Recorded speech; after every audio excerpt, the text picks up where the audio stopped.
काजल हिंदुस्तानी की ओर से भारत माता की जय, वंदे मातरम। बहुत टाइम बाद मैं फिर से लाइव आई हूँ।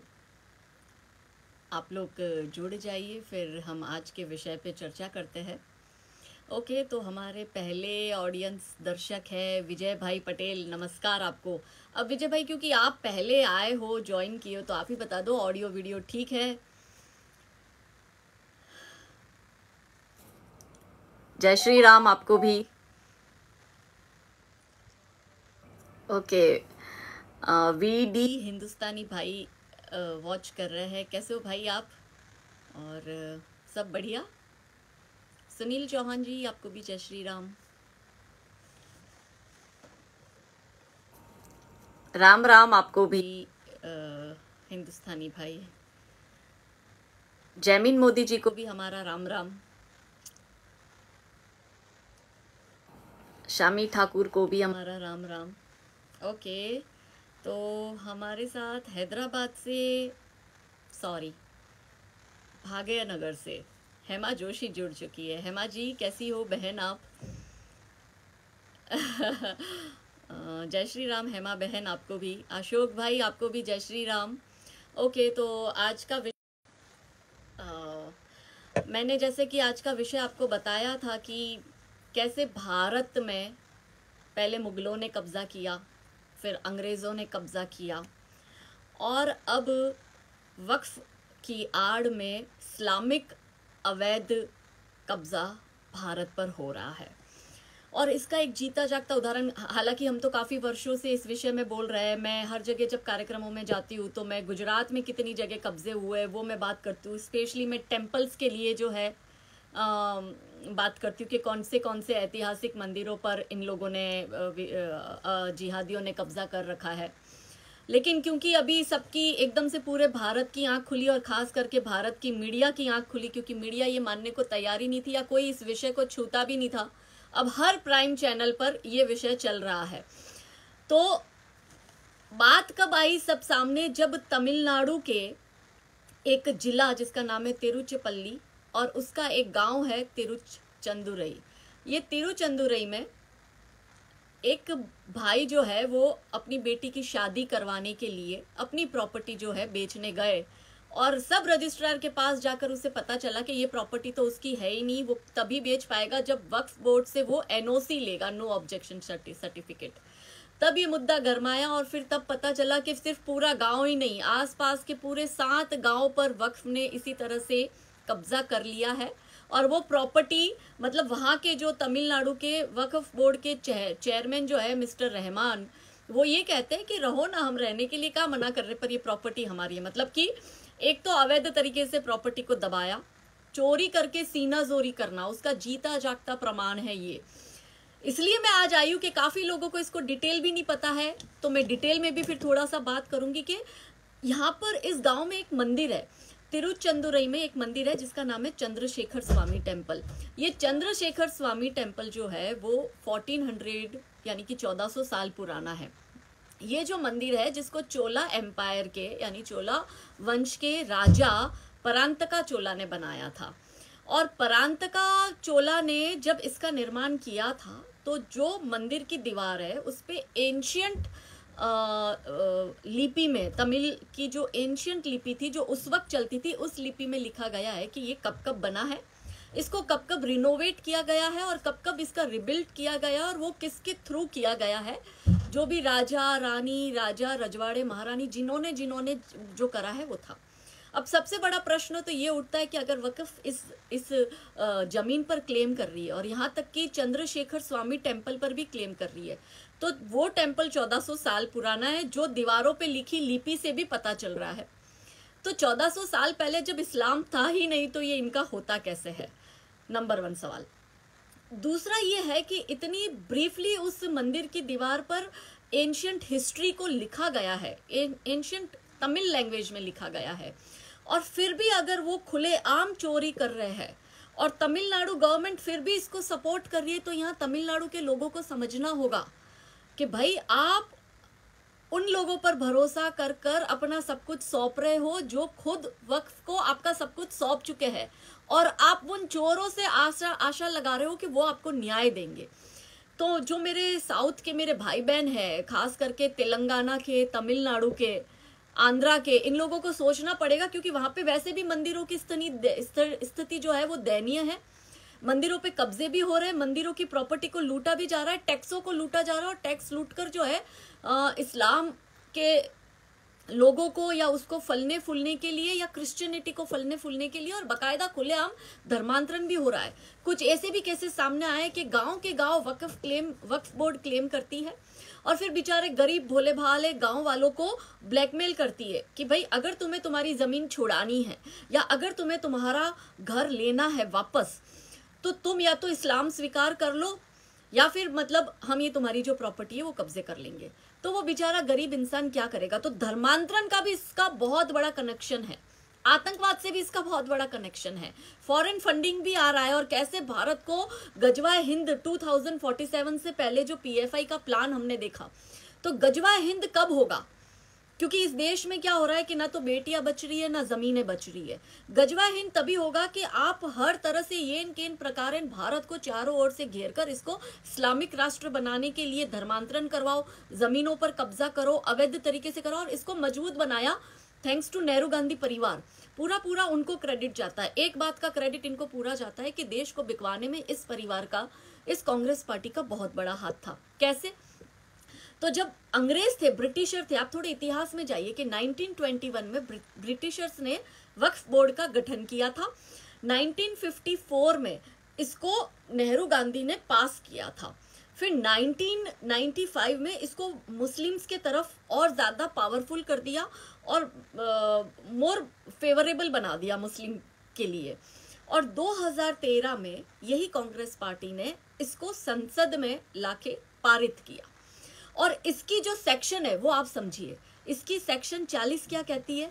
सेक्शन 40 ये कहती है कि जो संपत्ति वक्फ को लगती है कि उसकी है, और जो उसके लगने से उसको लगती है कि उसकी है, तो फिर वो उसकी है। सामने वाले पक्ष को फिर प्रूव करना पड़ेगा कि भाई ये प्रॉपर्टी उसकी नहीं है, ये उसकी है। फॉर एग्जाम्पल कि जैसे आज मैं अपने ये घर में हूं, ये घर कल को वक्फ को लगता है कि ये घर उसका है, तो वक्फ को प्रूव नहीं करना है, काजल हिंदुस्तानी को प्रूव करना है कि ये मेरा है। और मेरा कहां से आया, मैंने रजिस्ट्री कब करवाई, मैंने कब इसको खरीदा, कब इसके पैसे भरे, रजिस्ट्रार में इसके कितने पैसे भरे, क्या भरे, वो सब भी मुझे कराना है। तो उसके वक्फ के लगने से वो प्रॉपर्टी वक्फ की हो जाती है। इसकी सेक्शन 54 इसको और मजबूत बनाती है। सेक्शन 54 ये कहती है कि वक्फ को अगर लगता है कि ये प्रॉपर्टी उसकी है, वो बिल्कुल सर्वे कंडक्ट करवा सकती है, इंक्वायरी उसकी खोल सकती है, और उस प्रॉपर्टी पर जो रह रहा है, मतलब मेरे घर में मैं रह रही हूँ, तो वक्फ को ये लगने से सेक्शन 54 के अंतर्गत उसको ये पावर दे दिया जाता है कि वो मुझे एनक्रोचर साबित कर सकता है। मतलब मेरे घर की मालिकी जो मेरी है, वक्फ को लगने से मैं एनक्रोचर हो जाती हूँ, मतलब कि मैं उस जमीन पे कब्जा करके बैठी हूँ। ऐसा पावर लिटरली भारत सरकार को भी नहीं है। आज जब गुजरात में हम लोग अवैध कब्जा, एक छोटी सी मजार हटवानी होती है ना, जो अवैध तरीके से बनाई होती है, तो गुजरात सरकार उसको हटवा भी नहीं पाती है, इतने झंझट होते हैं, कोर्ट तक धक्के खाने पड़ते हैं एक 2x2 की छोटी सी मजार हटाने के लिए। और आप देखो कि अपने ही घर से 7 गांव के लोगों को कैसा धक्का लगा होगा। आप सोचो, इंसान का एक पूरा जीवन चला जाता है एक घर बनाने में, और वो एक सेकंड नहीं लगता जब उनको पता चलता है कि ये प्रॉपर्टी तो तुम्हारी नहीं है, ये वक्फ की प्रॉपर्टी है, तुम तो इसमें किराएदार बन के रह रहे हो। और उसमें भी रहमान जैसे चेयरपर्सन, जो तमिलनाडु वक्फ बोर्ड के चेयरपर्सन है, वो ये कह रहे रहने तो दे रहे हैं ना। मतलब एक तो चोरी, ऊपर से सीना जोरी, जो मैं कह रही हूँ ना वो। अब ऐसा पावर जो नेहरू गांधी परिवार और कांग्रेस ने वक्फ को दिया, इसकी यही सेक्शन 85 क्या कहती है? सेक्शन 85 ये कहती है कि अगर आपको फिर भी दिक्कत है तो आप वक्फ ट्रिब्यूनल में जा सकते हैं, और Waqf tribunal is equal to civil court, district court. मतलब कि आपको आपका जो क्षेत्र अधिकार है वो आपसे छीन लिया जाता है। आप कोर्ट में नहीं जाके वक्फ ट्रिब्यूनल में आपको जाना पड़ेगा, और वक्फ ट्रिब्यूनल के क्षेत्र अधिकार के अंतर्गत सिविल कोर्ट आएगी, और सिविल कोर्ट के जो पावर है वो सारे के सारे पावर मोर देन दैट वो वक्फ के हो जाएंगे। तो आप देखो कितनी चतुराई से भारत को आजादी के बाद भी तोड़ने का प्लान, क्योंकि नेहरू जो था वो असल में भारतीय नेहरू था ही नहीं। उसने एक टुकड़ा पाकिस्तान को दे दिया, एक टुकड़ा उसने अपने चचेरे भाई को दे दिया वहां पे कश्मीर का, और एक भारत का जो तीसरा टुकड़ा था उस पर वो खुद दबा के बैठ गया, और फिर इनके परिवारों ने राज किया। अब जैसे कि फॉर एग्जाम्पल कि मैं जैसे बता रही हूँ कि ये तिरुचंदुरई गांव का जो केस है, तो इस केस में अगर उसने उसकी प्रॉपर्टी पर कब्जा करा है वकफ ने, तो वो बंदा वहां की डिस्ट्रिक्ट कोर्ट में नहीं जा सकता, उसको सीधा चेन्नई जाना पड़ेगा। इन सेम वे अगर द्वारका में, बेट द्वारका नगरी जो मैं बार बार चिल्ला चिल्ला के कह रही हूँ ना कि वकफ ने वहां पे 2 टापुओं पे क्लेम भी कर दिया था, वहां पे 85% जिहादी आ गए, चारों तरफ से हमारी बेट नगरी घिर चुकी है, बेट द्वारका को बेट शरीफ बनाने की पूरी तैयारियां हो चुकी है। अगर बेट के किसी व्यक्ति के प्रॉपर्टी पर वकफ क्लेम करता है तो वो जिला कोर्ट में जा ही नहीं सकता, उसको सीधा 600 किलोमीटर दूर हाई कोर्ट कर्नावती में आना पड़ेगा। अहमदाबाद में जो हाई कोर्ट आई है उसको हाई कोर्ट में 700 किलोमीटर दूर आना पड़ेगा, यानी 700 आने के 700 जाने के टोटल 1400 किलोमीटर उसको आना जाना पड़ेगा। अब आप सोचो कि कोई गरीब इंसान जो बेचारा 2 वक्त की कमाई बड़ी मुश्किल से कर पाता है, उसकी जमीन पर वकफ क्लेम कर देती है, और ये वकफ के क्लेम के बाद में वो डिस्ट्रिक्ट कोर्ट के उसके ऑप्शन बंद हो जाते हैं, उसको ट्रिब्यूनल में ही जाना है, और ट्रिब्यूनल का फैसला ही आखिरी फैसला होगा। और अगर उसको ट्रिब्यूनल के किसी फैसले से परेशानी है तो वो खुद प्रूफ इकट्ठे कर कर हाईकोर्ट के पास जाए, और उसके बाद में सेक्शन 83 के अंतर्गत हाईकोर्ट लीगलिटी चेक करेगी। मतलब बंदे के पास तो फिर भी कोई पावर नहीं है, हमको सब कुछ लाकर हाई कोर्ट तक पहुंचाना है 1400 किलोमीटर का ट्रेवल करके, और फिर वकफ की जो ट्रिब्यूनल है उसने जो न्याय करा है उसमें जो लीगलिटी है वो चेक हाई कोर्ट कर कर देगी, बाकी फैसला तो फिर भी नहीं बदलना है। इसकी सेक्शन 83 में ये प्रावधान है कि आपका सारा पावर जो है वो आपका पावर है ही नहीं, आपका जो घर है वो आपका है ही नहीं। आज इस वक्त आप और हम बैठे हैं, हम नहीं जानते ये वक्त ने क्लेम करा है क्या करा है, जब हम बेचने निकलेंगे तभी हमारे भी पैरों के नीचे से ज़मीन निकलेगी कि क्या इसमें है। और उसके बाद में हाईकोर्ट के धक्के, हाईकोर्ट में कोई भी वकील की फीस 5 लाख से कम में वकील आपका केस नहीं लड़ता है।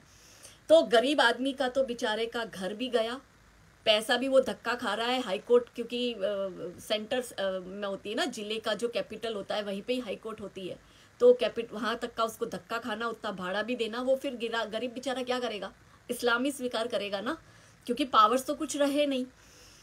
अब क्या होता है वकफ ट्रिब्यूनल, वो आप समझिए। वकफ ट्रिब्यूनल होता है जिसमें एक तरह से मतलब पूरा कोर्ट है, आप समझ लीजिए, जिसमें जज भी इनका होगा, वकील भी इनका होगा, पुलिस भी इनकी होगी, न्यायाधीश भी यही होंगे, सब कुछ यही होगा, और इनको पावर भी पूरा गवर्नमेंट ऑफिसर की तरह दिया गया है। और वकीफ जो इसमें होता है वो इसका फाउंडर होता है। मुतावलीज होते हैं इसमें, ये ट्रिब्यूनल में, यानी कि मुतावलीज मतलब ट्रस्टी काइंड ऑफ। कादी इसमें होते हैं, कादी यानी कि जज, और ये सारे के सारे मुस्लिम्स होते हैं। अब बेचारा हिंदू राष्ट्र में, सॉरी ये तो हिंदू राष्ट्र है ही नहीं, अब बेचारे हिंदू देश में हिंदू जो कि यहाँ के सिटीजन है, नहीं हम तो यहाँ के 3rd क्लास सिटीजन है, हम तो 1st क्लास 2nd क्लास में तो हम आते ही नहीं है, हम इस देश में 3rd क्लास सिटीजन है, और हम भाड़े पे रह रहे हैं अपने ही देश में। और ये देश अब शरिया की तरफ, शरिया के हिसाब से जो है वक्फ बोर्ड बना दिया गया है, उसी के ही कानून के हिसाब से हमें जाना पड़ेगा। सिविल कोर्ट के हमारे दरवाजे बंद हो चुके हैं, और इसमें हमें उन्हीं के ही वकील, उन्हीं के ही जज, उन्हीं के ही सर्वे वालों से हाथ जोड़ के विनती करनी पड़ेगी कि हे प्रभु, हम जो है, हम हिंदू है और इस देश में जन्म लेकर हमने बहुत बड़ी गलती कर दी है। हमारी ये भी सबसे बड़ी गलती हो गई कि हमारे पूर्वज लड़े और उन्होंने इस्लाम स्वीकार नहीं किया, और उसका जो हानि जो है वो हमें नेहरू गांधी की तरफ से अभिशाप मिला है, क्योंकि वो इस देश के प्रथम प्रधानमंत्री थे, और फिर 50 वर्ष तक नेहरू गांधी ने इस देश पे राज किया, कांग्रेस ने राज किया, तो हमें कंप्लीटली गुलाम बनाकर गए, और इस गुलामी की बेड़ी में हम जकड़े हुए हैं। इसलिए प्लीज़ हमारी ये मिन्नत है कि ये प्रॉपर्टी जो है हमारी है, या तो हमें दे दो। फिर वक्फ ट्रिब्यूनल ये कहेगा नहीं, ये तुम्हारी हो ही नहीं सकती है, once a Waqf always a वक्फ। और वक्फ क्या है, वो अल्लाह की प्रॉपर्टी है, और अब तुम अल्लाह को नहीं मानते हो तो फिर तुम जाओ यहाँ से, भाड़ में जाओ, तुम्हारी ऐसी की तैसी, तुम्हें जीने का हक नहीं है। मतलब कुछ वक्त के बाद तो मुझे लगता है कि शायद ऐसा भी एक मौका आएगा जब मैं जो सांसें ले रही हूँ उस पे वक्फ बोर्ड क्लेम करेगा कि हे काजल, तुम जो ये सांस ले रही हो इस पे तुम्हारा हक नहीं है, इस पे वक्फ का हक है, और ये सांस लेने के लिए तुम्हें हर महीने का 15,000 20,000 भाड़ा चुकाना पड़ेगा। कुछ वक्त के बाद में शायद ये भी हो जाए कि हे काजल, तुम्हारे पास में जो कुछ भी है, तुम्हारा गाड़ी बंगला प्रॉपर्टी ज्वेलरी, तुम्हारे कपड़े, तुम्हारे जूते, तुम्हारे हैंडबैग्स, तुम्हारा मेकअप, ये सब कुछ वक्फ का है, और तुम्हें अगर पहनना है तो ये सारा पहनने के लिए तुम्हें वक्फ ट्रिब्यूनल में जाके इसका भाड़ा चिट्ठी करना पड़ेगा और भाड़ा चुकाना पड़ेगा। मतलब मेरी लिपस्टिक भी है तो वो लिपस्टिक भी मेरी वक्फ की है, मेरी नहीं है। ये जो बिंदी लगाई है वो भी वक्फ की है, मेरी नहीं है। ये जो झुमके हैं वो भी वक्फ के हैं, वो मेरे नहीं है।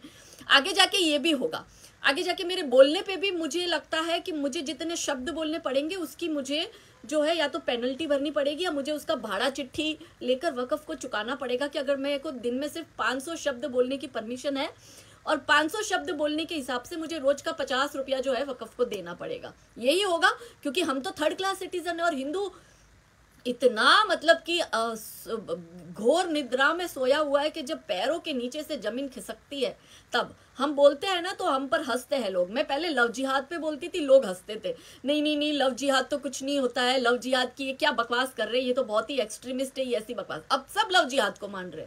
वक्फ पे भी हम लोग बोलते थे कि भाई यहाँ पे मंदिरों पे कब्जा हो रहे हैं, हम लोगों के हर जगह से जिहादियों ने घेर लिया है, छोटी छोटी मज़ारें बना के उसको दरगाह का रूप दे रहे हैं, अवैध कब्जे हो रहे हैं। गुजरात के सोमनाथ मंदिर की बात ले लो, द्वारका टेम्पल की बात ले लो, मोरबी के मणि मंदिर की बात कर लो, या जगन्नाथ मंदिर की बात कर लो, अहमदाबाद की हर जगह, या फिर पाटन का रुद्र महालय की आप बात कर लो, हर जगह इन लोगों ने कब्जा कर रखा है और हम चिल्ला चिल्ला के बोल रहे हैं। अब जाके ये जागे है तब इतना बड़ा केस आया। एक इसकी सेक्शन 107 जो इसको कोई भी पीरियड टाइम में ये लिमिटलेस क्लेम कर सकते हैं, जिसमें वो कभी भी किसी की भी प्रॉपर्टी पर, चाहे मेरी हो चाहे आपकी हो, मठ हो मंदिर हो, कितनी भी पुरानी हो, 300 साल पुरानी, 500 साल पुरानी, 1500 साल पुरानी, कितनी भी पुरानी प्रॉपर्टी हो, उस पर वो क्लेम कर सकती है। और अगर आपको तकलीफ पड़ती है तो सेक्शन 107 के अंतर्गत आप सर्वे कमिश्नर के पास में या आप एडिशनल असिस्टेंट कमिश्नर के पास जाके सर्वे करवा सकते हो। अच्छा, इसमें भी शॉकिंग एक इसकी सेक्शन है 4, 5, 6 एंड 8। ये सेक्शन ये कहती है कि अगर मुझे सर्वे करवाना है, वक्फ ने क्लेम कर दिया, वक्फ के क्लेम करने के बाद में अगर वक्फ सर्वे करवाता है तो उसकी टोटल जो भी कॉस्ट आएगी वो स्टेट गवर्नमेंट पे करेगी। और अगर मुझे सर्वे करवाना है, मेरी प्रॉपर्टी पर उन्होंने क्लेम कर दिया है, तो जो सर्वे कमिश्नर होगा या एडिशनल सर्वे कमिश्नर होगा या असिस्टेंट सर्वे कमिश्नर होगा वो वक्फ ट्रिब्यूनल का ही होगा, और उस कमिश्नर का जो भी सर्वे का चार्ज होगा वो मुझे पे करना पड़ेगा। अब आप देखो कि मेरे हिंदू को ये हक है, मेरे मठ मंदिर या ट्रस्ट को ये हक है, मेरे मेरे मेरे मेरे देश में मेरी ही प्रॉपर्टी पर कब्जा कर वक्फ ट्रिब्यूनल ये हमें कह रहा है कि हे, एक तो हमने तुम्हारी प्रॉपर्टी पे कब्जा किया है, तुम जाओ भाड़ में, और अगर तुम्हें तकलीफ है तो तुम सर्वे करवाना, और सर्वे करवाने की भी पैसे जो है तुम अपनी जेब से भरना, और उसके सामने हम कभी भी क्लेम कर सकते हैं, लिमिटलेस क्लेम कर सकते हैं, हम पे पूरा पावर है। और अगर हम सर्वे करवाते हैं, हमारे लोग सर्वे में आते, तो उसका पैसा तुम्हें चुकाना है, और हम सर्वे कराएंगे तो उसका खर्चा जो है वो सरकार चुकाएगी, और उसके अंतर्गत सरकार जो है लिटरली इनके ऑफिसर्स को सैलरी भी देती है। मतलब height of special privilege, height of unlimited powers और हाइट ऑफ लिमिटलेस क्लेम। वाह वाह वाह वाह, क्या नेहरू गांधी हमें तोहफा देकर गए, आने वाली पीढ़ियां याद रखेगी। ये जो राहुल गांधी भारत जोड़ो यात्रा कर रहे हैं ना, ये भारत जोड़ो यात्रा एक्चुअली इस्लाम जोड़ो यात्रा है। और इस इस्लाम जोड़ो यात्रा के अंतर्गत जैसे जैसे 16 राज्यों में बीजेपी आ गई है, इसलिए इनको ये है कि बीजेपी आ गई तो 16 राज्यों में बेचारे इस्लाम जो है वो थोड़ा सा ये ऐसे हो गए, और उनकी प्रॉपर्टी पर ये सारा कब्जा जैसा वे चाहते हैं वैसा कर नहीं पाएंगे, तो भारत को हिंदू राष्ट्र बनाने में और हिंदू राष्ट्र से इस्लामिक राष्ट्र बनाने में और तकलीफ पड़ने वाली है इनको। इस वजह से ये लोग क्या है कि भारत जोड़ो यात्रा के नाम पर इस्लाम जोड़ो यात्रा ये लोग चला रहे हैं। पर सबसे बड़ा प्रश्न ये है कि जो सैलरी इन लोगों को वक्फ के सारे अधिकारियों को मिलती है, क्या ऐसी सैलरी मेरे पंडित, मेरे पुजारी, मेरे शंकराचार्य, आचार्य, महंत, महाराज, किसी को भी पब्लिक सर्वेंट की तरह इनको गवर्नमेंट जॉब पर जो एक पब्लिक सर्वेंट को नौकरी सैलरी मिलती है, क्या ऐसी सैलरी हमारों को मिलती है? हमारे देश में कोई भी और हो, मुस्लिम्स के सिवाय पारसी है, जैन है, बुद्ध है, हिंदू है, जो भी है, इन सबको क्या ऐसी सैलरी मिल रही है? नहीं मिल रही है। क्या ऐसे प्रिविलेज मिल रहे हैं? नहीं मिल रहे। क्या ऐसे कानून किसी और धर्म विशेष के लिए? नहीं है। तो आप समझे कि किस तरह से भारत को पूरा प्रोपोगेंडा के साथ इस्लामिक राष्ट्र बनाने के लिए आज से 75 साल पहले प्लानिंग हो चुकी थी।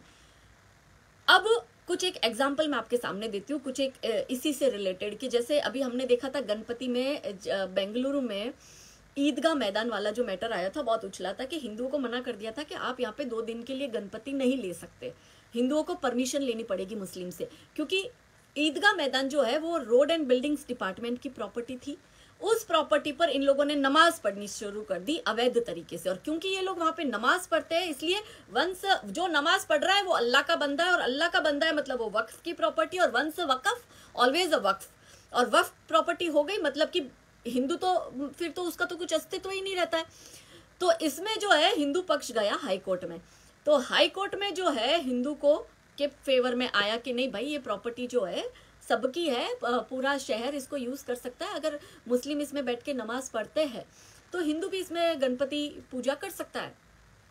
तो रातों रात 11 घंटे के अंतर्गत इनका इकोसिस्टम देखो कि ये सुप्रीम कोर्ट पहुंचे। सुप्रीम कोर्ट के पास ऑलरेडी 80,000 केस पेंडिंग है जिस पर वो कोई निर्णय वर्षों से दे नहीं पा रहे, मगर ये ईदगाह वाले मैदान में सुप्रीम कोर्ट ने ताबड़तोड़ डिसीजन लेकर कहा कि नहीं भाई, यहाँ तो तुम हो 3rd नंबर के नागरिक, 3rd क्लास नागरिक हो, हिंदू हो, तुमको सांस लेने में भी शुक्र मनाओ, वक्त तुमको सांस लेने दे रहा है इस देश में, वरना तुम्हें वो भी हक नहीं है, और इसमें तुम गणपति आराधना पूजा नहीं कर सकते, क्योंकि यहाँ पर ये अवैध तरीके से घुसे हुए हैं, और अवैध तरीके से घुसकर ये नमाज कर रहे हैं, और अवैध तरीके से ये भले कुछ भी करते हो, मगर फिर भी इनको 2013 में सोनिया अम्मा यानी कि एंटोनिया माइनो की सरकार ने इतने पावर्स दे रखे हैं कि ये किसी भी चीज पर हाथ रखकर ये अपनी कह सकते हैं। एक और एग्जाम्पल दूसरा मैं देती हूँ, सूरत म्युनिसिपल कॉर्पोरेशन का, हमारे गुजरात का। एसएमसी की ऐतिहासिक बिल्डिंग थी, जो 100 वर्ष पुरानी ऐतिहासिक बिल्डिंग थी, उस सूरत म्युनिसिपल कॉर्पोरेशन की बिल्डिंग पर इसी साल की, पिछले 1 साल के अंदर की ही ये घटना है, उस पर वक्फ ने क्लेम कर दिया। वक्फ ने क्लेम कर उसमें क्या अपना तर्क रखा, तर्क उसने हाई कोर्ट में ये रखा कि ये प्रॉपर्टी हमारी है। और क्यों हमारी है? क्योंकि अंग्रेजों के पहले इस प्रॉपर्टी पर जो है ब्रिटिशर्स आए तो ये प्रॉपर्टी उसकी हो गई, उससे पहले ये मुगल एरा में हमारी थी। हमारे जो यात्री जब हज करने जाते थे तो यहाँ पे सराह लेते थे और यहाँ पे रुकते थे यात्री, इसलिए ये मुस्लिम प्रॉपर्टी, और मुस्लिम प्रॉपर्टी पर इस पर वक्फ ने क्लेम किया है क्योंकि ये धार्मिक यात्रियों के रहने की जगह थी, इसलिए ये धर्म से जुड़ा है, इसलिए ये अल्लाह की प्रॉपर्टी है, और इसलिए आप जो है ये इसको खाली कर दो। कैन यू इमेजिन कि 1947 में आजाद होने के बाद में सूरत म्युनिसिपल कॉर्पोरेशन के पेपर अपडेट नहीं थे, और वो पेपर अपडेट नहीं थे, इसलिए ये मुकदमा जो है वो पूरा ये वक्फ जीत गया, और आज सूरत म्युनिसिपल कॉर्पोरेशन की इतनी बड़ी हेरिटेज बिल्डिंग इनकी हो गई है। एक और सुनिए, सूरत में ही गोपी तालाब आया है, बहुत बड़ा तालाब। राजा रजवाड़े पहले पानी का स्टोरेज के लिए ऐसे तालाब और वाव बनाते थे, तो वो हेरिटेज गोपी तालाब है जो हार्ट ऑफ द सिटी है। उसमें इन्होंने गार्डन में जाके नमाजें पढ़ना शुरू कर दिया। कुछ एक उन्होंने वहां पे अपने मुर्दे गाड़ दिए, फिर उन्होंने अंदर अपनी दरगाह मस्जिदें जो बनानी थी बना दी, और फिर इन्होंने क्लेम कर दिया कि वक्फ प्रॉपर्टी है। उसके बाद आप शॉकिंग सुनिए कि इसमें जब हियरिंग हो रही थी तो अब सूरत म्युनिसिपल कॉर्पोरेशन, ये म्युनिसिपल कॉर्पोरेशन वाले जो अपनी प्रॉपर्टी नहीं बचा सकते, ये तो फिर आपकी और हमारी तो क्या ही बचाएंगे। आपको लगता है नगर पालिका जब खुद की जमीन नहीं बचा पा रही तो आपकी और हमारी तो क्या ही सिक्योरिटी है। तो गोपी तालाब के पेपर जो कि नगर पालिका के अंतर्गत आते थे, ये प्रॉपर्टी नगर पालिका की थी, उसमें से वो पेपर गायब हो गए। जिस दिन हियरिंग में वकील को पहुंचना था उस दिन वो हियरिंग में वकील नहीं पहुंचा, और ये डिसीजन भी 1 महीने के अंदर अंदर सूरत म्युनिसिपल कॉर्पोरेशन अपने हाथ से गया, फिर ये गोपी तालाब भी अपने हाथ से चला गया था। और उसके बाद में जो गुजरात की जागरूक जनता थी उन्होंने बहुत आवाज उठाई, इसका बहुत विरोध किया। तो ये जो कुछ चोर उचक के लोग जो बैठे थे सत्ता में, उनको लगा, और ये चोर उचक के कुछ एक चाहे नेता हो जाए चाहे वहां के सरकारी अधिकारी हो जाए, ये कुछ एक सरकारी अधिकारी कुछ एक चोर उचक्कों को लगा कि भाई गुजरात की पब्लिक जो है अब इस गोपी तालाब वाले मैटर पर ज्यादा एग्रेसिव हो रही है, तो फिर सडनली वापस पेपर और सब कुछ वापस आ गया और फिर से ये मुद्दा हाई कोर्ट में गया और सारा साबित हुआ और गोपी तलाब वापस हिंदुओं के पास आया, वापस ये सरकार के पास ये प्रॉपर्टी आई। अब देखो कैसे होता है, अभी के कुछ सरकारी अधिकारी, कुछ नेता, कुछ सिस्टम में बैठे करप्ट ब्यूरोक्रेट्स, ये आज के जमाने के औरंगजेब और खिलजी बनकर बैठे हैं, जो लिख लिख कर हमारे टुकड़े इन इस्लामियों को दे रहे हैं और इनके घर तक पेटियां पहुंच रही है। हमें लड़ना पड़ रहा है हमारा अस्तित्व बचाने के लिए। और ये जो कुछ एक लोग हैं वो हमारा जो है बेड़ा गर्क करने में लगे हुए। फिर आपको मैं एक और एग्जांपल देती हूँ बेट द्वारका का। 2 टापू वक्फ ने क्लेम कर दिए बेट द्वारका में। ये लोग गए हाई कोर्ट में, हाई कोर्ट में इनको लताड़ पड़ी है गुजरात हाई कोर्ट से कि जो कृष्ण नगरी है, जो कृष्ण भूमि है, आप कह रहे हो उस भूमि पर टोटल बेट द्वारका में 10 टापू है, 10 में से 2 पे इन्होंने क्लेम कर दिया। तो इन्होंने कहा कि जो कृष्ण भूमि है उसके बेट टापू को आप अपना बता रहे हो। मतलब ये कैसी बात होगी कि कृष्ण भूमि कब से मतलब अल्लाह की हो गई। और फिर इनको लताड़ लगा के वहां से निकाला गया है। और उसके बाद में तो इस मैटर ने इतना हो हल्ला किया कि फिर ये वहां के जो कुछ एक मुस्लिम संगठन थे, उन्होंने फिर है ना खुद की बची कुची इज्जत बचाने के लिए एक लेटर इशू किया कि वो जो वक्फ का जो क्लेम किया था वो तो फर्जी वक्फ थी, हम ओरिजिनल है, हमने ऐसा कोई क्लेम नहीं किया। ऐसा करके कन्नी काटने की कोशिश करी। पर क्या है ना कि सब लोग तो गधे नहीं है ना, दिमाग तो है ना। सब लोग तो नेहरू गांधी परिवार के वंशज है नहीं, राहुल गांधी टाइप के। हमें समझ में नहीं आएगा कि तुम्हारा प्लान क्या है या तुम्हारी मॉडस ऑपरेंडी क्या है या तुम्हारा इस्लामिक राष्ट्र बनाने के लिए तुम किस दिशा से जा रहे हो। ये तो गुजरात की पब्लिक थी कि जिसने इतनी आवाज उठाई। और यहाँ पे बीजेपी की गवर्नमेंट है, इसलिए ये वापस रिक्लेम भी हम कर पा रहे हैं। हिम्मत है तो करके दिखाओ, तमिलनाडु में या तेलंगाना में या आप आंध्रा में करके दिखाओ। नहीं करके दिखा पाओगे।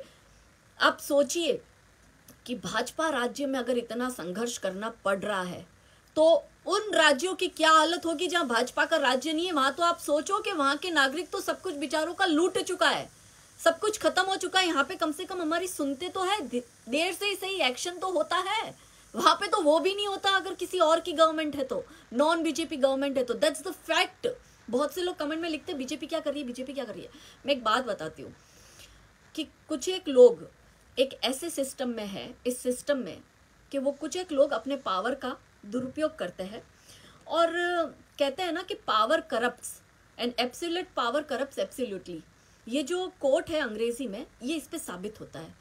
तो कुछ सत्ताधारी लोगों के हाथ में अगर पावर आ जाता है और वो सत्ताधारी इंसान गलत है तो वो क्या करेगा, पावर का गलत ही उपयोग करेगा। इसी जगह आप देखिए कि मोदी जी है, अमित भाई शाह है, योगी जी है, हेमंत बिश्वा शर्मा जी है। These are the right people. इनके हाथ में जब जब पावर आया, इन्होंने पावर का सदुपयोग कर कर सही दिशा में देश हित में कार्य किया है। और उसी के सामने अगर आप देखो कि कुछ एक लोग जो है गलत तरीके से आ जाता है तो वो दुरुपयोग भी करते हैं। एक और एग्जांपल मैं आपको बताती हूँ, सूरत का शिव शक्ति सोसाइटी। शिव शक्ति सोसाइटी जो थी वो पूरी हिंदू सोसाइटी थी।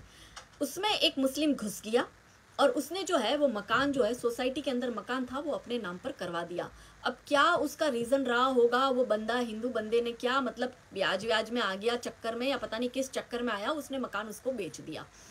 और उस जिस मुस्लिम बंदे ने खरीदा ना, उसने वो मकान जो है वो वक्फ को दे दिया। जबकि ये रूल है कि आप कोई घर दे नहीं सकते हो, ट्रस्ट और सोसाइटी ही आप ट्रांसफर कर सकते हो। आप इंडिविजुअल मकान इस तरह से ट्रांसफर नहीं कर सकते। इन्होंने उसको ट्रांसफर कर दिया और फिर सडनली वहां पे उसी घर में ये लोग मस्जिद बना दिए और उसमें बाहर से आसपास के सब जगह से जो लोग हैं नमाज आकर करने लग गए। और शिव शक्ति सोसाइटी वाला ये मैटर जो है बहुत हाईलाइट भी हुआ था। और अभी पता नहीं इसका क्या चल रहा है, बेचारे लड़ रहे होंगे कोर्ट में। और क्या, वही तो हिंदुओं के नसीब में है, जूते घिसवाओ, पैसे घिसवाओ, कोर्ट में लड़ो, कोर्ट कचहरी के धक्के खाओ, क्योंकि इस देश में तो तुम थर्ड क्लास सिटीजन हो। उसके बाद में मैं आपको एक और एग्जाम्पल बताती हूँ। दिल्ली में 77% प्रॉपर्टी जो है वो वक्फ लैंड है। जी हाँ, आपको शौक लग रहा होगा पर वक्फ लैंड है। 77% प्रॉपर्टी। आरटीआई करवा लेना दिल्ली वालों। थोड़ी बहुत जो बची थी वो आपने केजरीवाल के नाम कर दी मुफ्तखोरी के चक्कर में, और बाकी जो थी वो कांग्रेस राज में 77% दिल्ली जो है वो लुटा ली गई इन औरंगजेब और खिलजी की औलादों को। इसके बाद राजीव गांधी ने क्या किया, 1984 में राजीव गांधी ने हरियाणा और पंजाब की जब ट्रांसफ़र हुआ था कि हरियाणा और पंजाब से जो मुस्लिम्स जो है पाकिस्तान गए और वहाँ उनकी जो यहाँ पे प्रॉपर्टी थी वो प्रॉपर्टी कुछ एक उन्होंने वक्फ के ट्रांसफ़र कर दी, कुछ एक अपने रिश्तेदारों को दे दी, और बाकी की कुछ प्रॉपर्टी जो है, क्योंकि हरियाणा और पंजाब के बॉर्डर से सटे काफ़ी ऐसे सिंधी लोग थे, पंजाबी और सिख लोग थे जिनको भारत में ज़मीन देनी थी और उनको वहाँ सेटल करना था। तो वो प्रॉपर्टी जो है वो डायरेक्ट जो है सरकार के हाथ में आ गई थी और वो पूरी प्रॉपर्टी को वो सेंटर कस्टडियन में थी। और राजीव गांधी ने क्या करा, 1984 में वो जो पूरी कस्टडी थी सेंटर की, वो सारी की सारी पंजाब और हरियाणा की प्रॉपर्टी जो है वक्फ को दे दी। आज पंजाब और हरियाणा जो है ना लगभग वक्फ का है।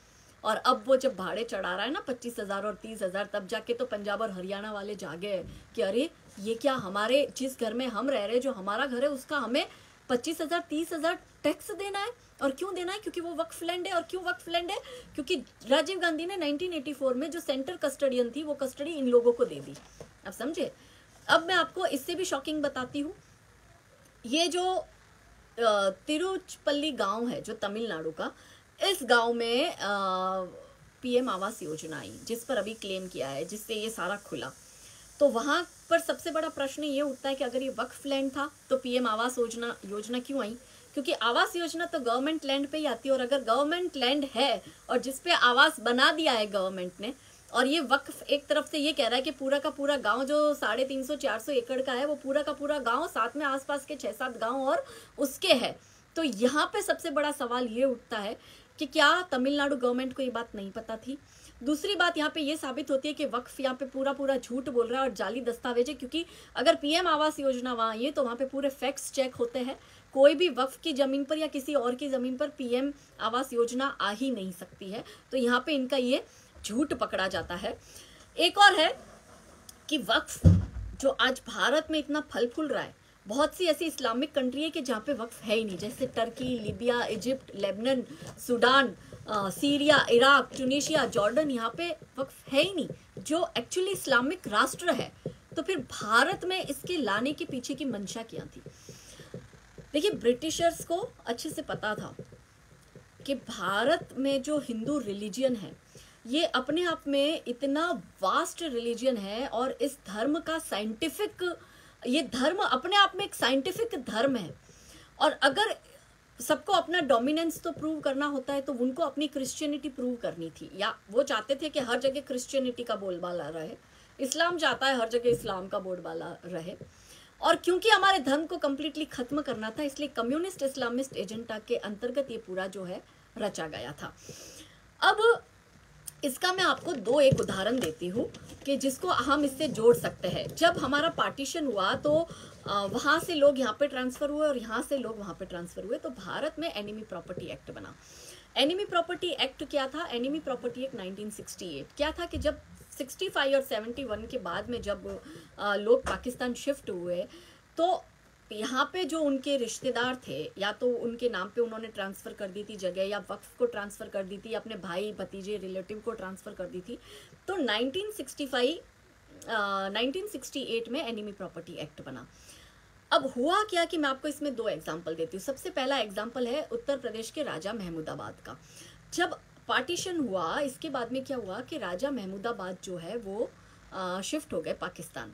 उन्होंने पाकिस्तान की नागरिकता ले ली और वो यहाँ पे थे ज़मींदार, और मतलब लगभग जिला का जिला उनका था, और ज़िले में बसे लगभग ऑलमोस्ट गांव जो है वो राजा महमूदाबाद के थे। उन्होंने फिर पाकिस्तान की नागरिकता तो ली, पर वो शिफ्ट हो गए बाद में इंग्लैंड में। अब उनका बेटा जो था, उनका बेटा वापस क्या हुआ, भारत आया। उनका बेटा भारत सक्सेसर बनकर आया और कहा कि भाई ये जो उत्तर प्रदेश में ये जो जिला है ये मेरे पिता का है, मैं उसका सक्सेसर हूँ, तो मुझे ये पूरी जो प्रॉपर्टी है वो मिलनी चाहिए।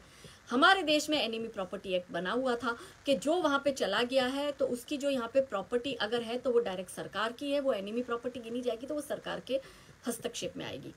तो ये मामला जो है, राजा महमूदाबाद का बेटा जो है वो गया हाई कोर्ट में।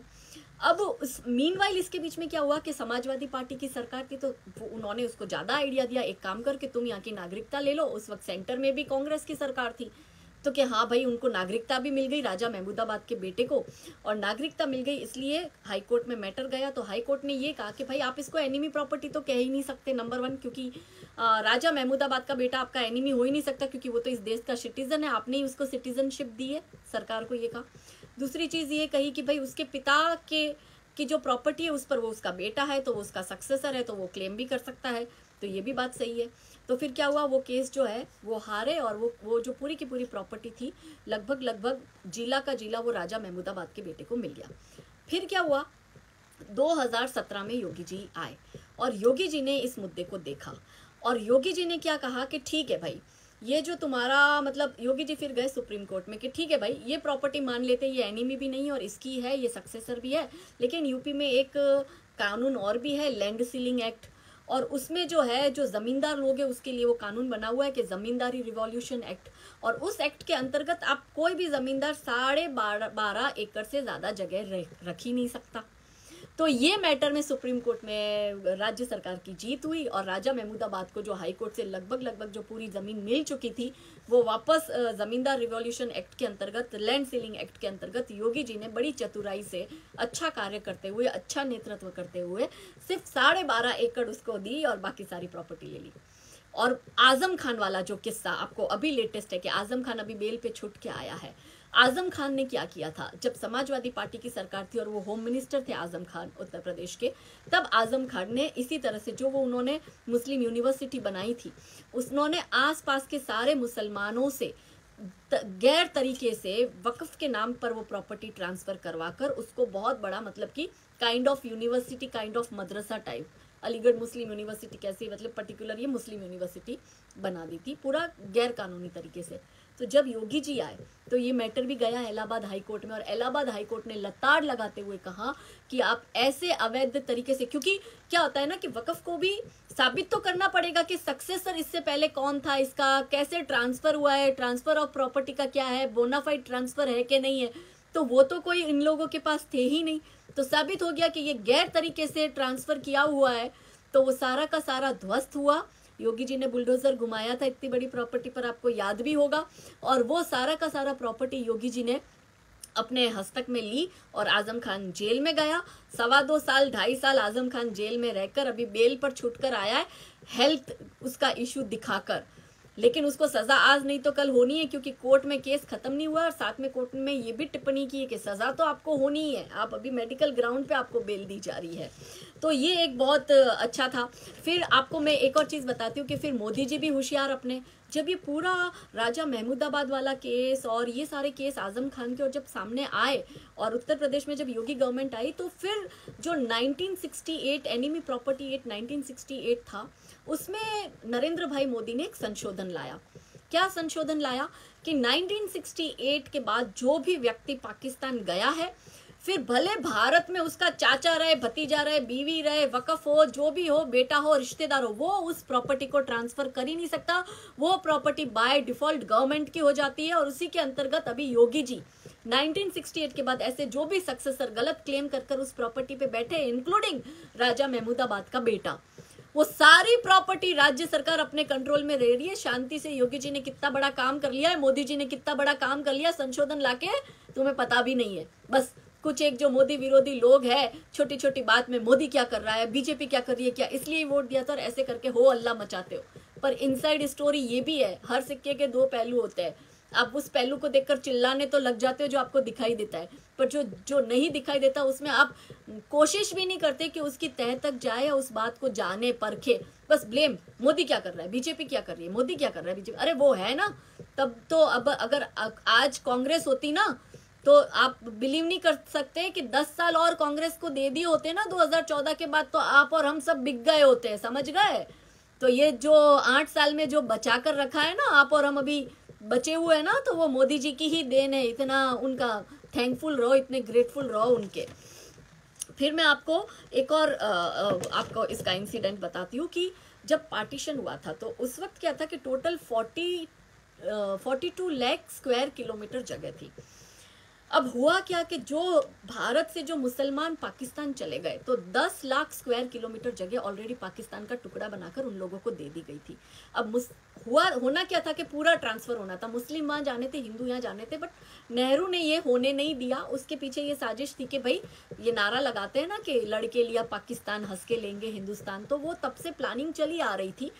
तो जिन्ना के साथ मिलकर और हमारे जो देश के पहले एजुकेशन मिनिस्टर जो कि सऊदी का नागरिक था मौलाना अब्दुल, तो उसके उन सब की साजिश के तहत ये ऑलरेडी प्लानिंग चली रही थी।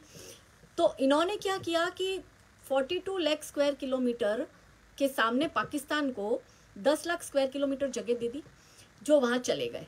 अच्छा, उनके जो रिलेटिव यहाँ पे रह रहे थे या जो यहाँ पे बस गए थे उनके सक्सेसर वो इधर बना के गए या वकफ के नाम पर ट्रांसफर कर गए। तो आज की तारीख में 8 लाख स्क्वायर किलोमीटर जितनी जगह जो है वो वफ के पास है या मुस्लिम्स के इसी तरह से गलत तरीके से सक्सेसर बनाकर उनके नाम पर है। तो अब आप देखो कि कैसे हमारे साथ जालसाजी हुई कि 25% मुस्लिम्स के हिस्से में लगभग 50% जगह है। कैसे? 42 लाख स्क्वायर किलोमीटर, हम round figure 40 lakh square kilometre जगह लेते हैं। 10 lakh square kilometre already Pakistan का टुकड़ा काट के दे दिया था। और भारत में आज की तारीख में 8 लाख स्क्वायर किलोमीटर ये बता रहे, पर मैं इसमें 2 लाख और ज्यादा जोड़ती हूँ तो 10 लाख स्क्वायर किलोमीटर, यानी लगभग 40 का आधा 20 लाख स्क्वायर किलोमीटर जो है वो पूरी पाकिस्तान और भारत के मुसलमानों के पास है। यानी कि 20% मुसलमानों के पास 50% टुकड़ा पूरा जो भारत का, जो कट के पाकिस्तान भी बना, बांग्लादेश भी बना, या आज भारत में वो है। और बाकी के 80% हिंदू प्लस अदर रिलीजियन, जिसमें हम मेजोरिटी में तो हिंदू ही है, तो बाकी के 80% के पास 50%, यानी 80% के पास 20 लाख स्क्वायर किलोमीटर और 20% के पास 20 लाख स्क्वायर किलोमीटर। आप समझ रहे हो कितना बड़ा हम लोगों के साथ में धोखा हुआ। 20% मुस्लिम के पास 50% लैंड और 80% हिंदू विथ अदर रिलीजन के पास 50% लैंड। तो कैसे ये बहुत बड़ा हमारे साथ षड्यंत्र हुआ ये समझने की जरूरत है। अब ये तो हुई, हमने आज के ये सारी तकलीफों पे चर्चा करी। अब देखो 1991 में प्लेसेस ऑफ वर्शिप एक्ट बनाया। क्यों बनाया गया था? इसलिए बनाया गया था कि उन्हें पता था, क्योंकि उस वक्त एक आंदोलन हमारा बाबरी मस्जिद वाला 90 के दशक से चलता आ रहा था, राम मंदिर वाला। तो इनको पता था कि ये एक एक करके सारा सक्सेशन लेंगे अगर धीरे धीरे, क्योंकि आज़ादी के बाद भाजपा की सरकार तो आई ही नहीं थी। और जिस तरह से द राइज ऑफ हिंदुइज्म हो रहा था उस वक्त 90 के दशक में, तो इनको डर लग गया कि भाई इस तरह से तो फिर ये मथुरा काशी और जो 40,000 टेम्पल जो तोड़ कर उस पर टोपी बनाकर सारा जो इस्लामिक अवैध कब्जा हुआ है उस पर ये लोग सक्सेसर क्लेम करेंगे। इसलिए इन्होंने 1991 में प्लेसेस ऑफ वर्शिप एक्ट लाया ताकि यथावत जो स्थिति 47 के वक्त थी वही स्थिति रहे, हिंदू फिर से रिक्लेम ना कर सके। 4 साल बाद इन्होंने 1995 में वक्फ एक्ट बनाया और उसको बहुत मजबूती से रखा। फिर इन्होंने माइनॉरिटी कमीशन बनाया, सचर कमेटी बनाया, हलाल सर्टिफिकेशन हमारे देश में लाए। आज हम जब हिंदू इकोनॉमी की बात करते हैं, हमको फ्रिंज एलिमेंट, हमको एक्सट्रीमिस्ट, हमको नाजी, हमको हिंदुत्व बिगट कह देते, मगर हलाल इकोनॉमी अपने आप में इतनी बड़ी इकोनॉमी है कि जिसमें स्टार्ट टू एंड पूरे प्रोसेस में मुस्लिम होती है, हिंदुओं से रोजगार छीना जा रहा है, प्रोडक्ट पूरी मुस्लिम की आ रही है मार्केट में, लेकिन वो ओके है, वो सेक्युलर हो गया है।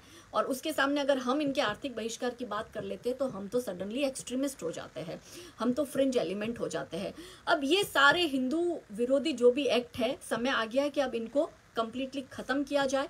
और इसके लिए सॉल्यूशन क्या है? सॉल्यूशन ये है कि सेक्शन 30 जो है वो हमें ये हक देती है, वक्फ एक्ट की सेक्शन 30 हमें ये पावर देती है कि अगर वक्फ ट्रिब्यूनल के किसी भी केस में हमें ये लगता है कि भाई हमारे साथ धोखा हुआ है और ये जो इन्होंने जो डॉक्यूमेंट्स दिए वो गलत है, वो बिल्कुल जायज़ नहीं है, तो हम हाई कोर्ट में जाके क्लेम कर सकते हैं।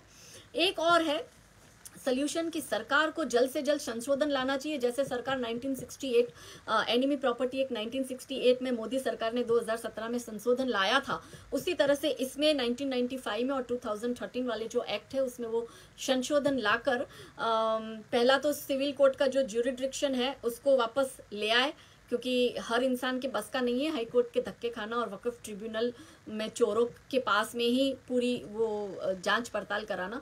तो सिविल कोर्ट वाला जुडिस्ट्रिक्शन खोल दे।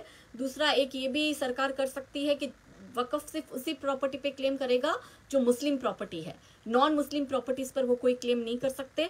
एक सोल्यूशन ये भी है। और पब्लिक को क्या करना होगा कि पब्लिक को ये अवेयरनेस लानी होगी कि जैसे पब्लिक के किसी के पास में पता चलता है कि वक्फ ने क्लेम की है, तो आप उसी वक्त पता करो कि ये प्रॉपर्टी का सोर्स क्या था, इसके पहले सक्सेसर कौन थे, इसका ट्रांसफ़र कैसे हुआ है, बोनाफाइड ट्रांसफ़र हुआ है, अगर नहीं हुआ है, अगर गलत है तो बोनाफाइड ट्रांसफ़र हुआ ही नहीं है तो वो रियल प्रॉपर्टी मानी नहीं जाती। तो फिर आप तुरंत ही जाके हिंदू संगठनों को कॉन्टैक्ट करो, आसपास में जो आपके यहाँ पे सरकारी अधिकारी है आप उनको कॉन्टैक्ट करो। खैर कुछ खास उम्मीद उन लोगों से तो मुझे है ही नहीं, मगर फिर भी आप हिंदू संगठनों के पास जाइए, डेफिनेटली वो वर्कआउट होगा। एक जो सोमनाथ की जगह भी इन लोगों ने इसी तरह से दबा के रखी हुई है, मैं उस सोमनाथ की जो वो जगह है उसका मैं आपको एक शॉकिंग बात बताती हूँ कि सोमनाथ की प्रॉपर्टी पर जहाँ इन्होंने क्लेम किया था वो उसका केस वक्फ ट्रिब्यूनल में चल रहा है। आप सोचो कि ये अपने आप में एक इक्वल सरकार है। वक्फ बोर्ड जो है, सोमनाथ के जो ट्रस्टी है ना वो नरेंद्र भाई मोदी और अमित भाई शाह है, मगर किस तरह से इस केस को, इस कायदे को इतना मजबूत बना दिया नेहरू गांधी परिवार ने और कांग्रेस सरकार ने कि देश के प्रधानमंत्री को भी उसी प्रोसेस से चलना पड़ रहा है। और वो केस सोमनाथ मंदिर का वक्फ ट्रिब्यूनल में है और जो सोमनाथ ट्रस्ट है वो वक्फ ट्रिब्यूनल में केस लड़ रही है। केस नंबर आपको देती हूँ मैं आपको, ये है केस नंबर, आप लिख लीजिए, Waqf tribunal Gandhinagar, Waqf suit number 45/2020, Alauddin committee versus the state of Gujarat and other. मैं फिर से रिपीट करती हूँ, Waqf tribunal Gandhinagar, Waqf suit number 45/2020, ये केस नंबर है जो कि Alauddin committee versus the state of Gujarat and others के बीच चल रहा है। और अब ये वक्फ ट्रिब्यूनल में है, तब तक तो हम कुछ कर ही नहीं सकते। जिस दिन वक्फ ट्रिब्यूनल ऐसा बोल देगा, क्योंकि क्या था कि वो प्रॉपर्टी सोमनाथ ट्रस्ट की थी, उन्होंने वहाँ पे मुर्दे गाड़ दिए, मुर्दे गाड़ के उन्होंने वहाँ पे अपना कब्रिस्तान भी बना दिया, अपनी मस्जिद भी बना दी, तब तक तो हम सोते ही रहे। और उसके बाद में जब नरेंद्र भाई मोदी जी सोमनाथ ट्रस्ट के जब ट्रस्टी बने, तब मोदी जी ने ये काम हाथ में लिया। मगर फिर भी कानून है तो कानून के हिसाब से फॉलो करना पड़ेगा। और फॉलो में ये केस अब ट्रिब्यूनल में गया है और अब देखते हैं क्या होता है।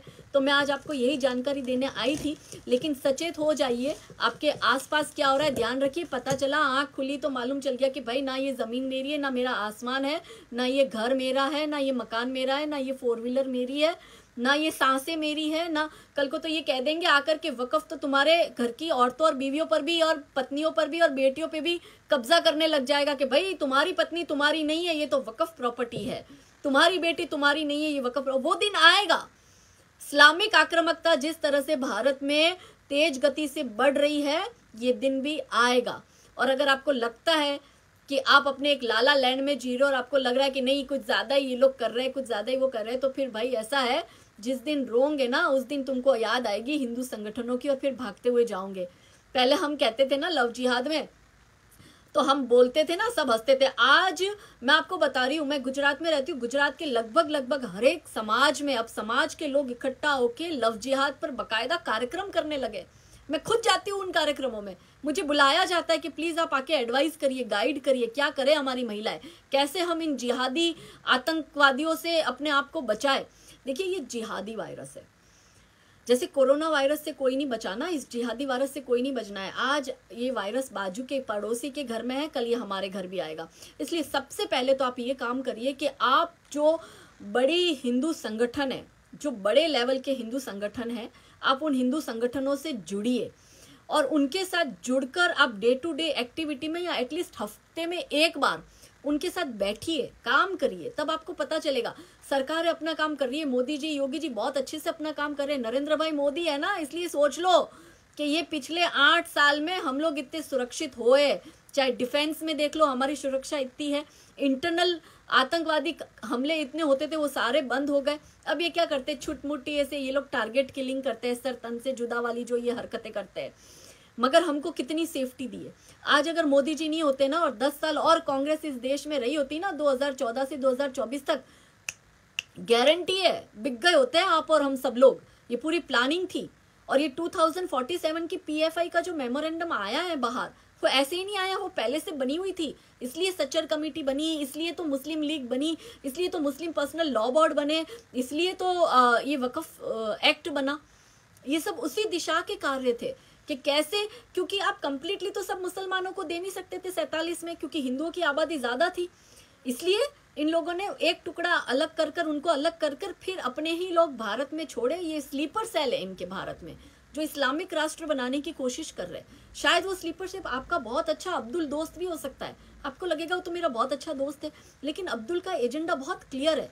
अब्दुल अपने एजेंडे पे ही काम कर रहा है, और उसका एजेंडा है गजवाए हिंद का, और वही उसको दिन में 5 बार नमाज में करवाया जाता है, वही उसको जुम्मे की नमाज में सिखाया जाता है, वही लाइन पे वो चल रहा है। उसमें अब्दुल का कोई दोष नहीं है मेरे भाइयों, दोष हमारा है कि हम जो है, हम चोर को ही चौकीदार बना के उसके हाथ में ही हमने चाबी दे दी कि अरे ये तो अपना अब्दुल बहुत अच्छा यार है, ये तो ध्यान रखेगा, लेकिन वो तुम्हारे घर पे कब्जा करेगा। यही हुआ कश्मीरी हिंदुओं के साथ, रातों रात 7 लाख कश्मीरी हिंदू निकल गए। 30 साल बाद कोर्ट क्या कहती है कि अभी पुराना मैटर हो गया।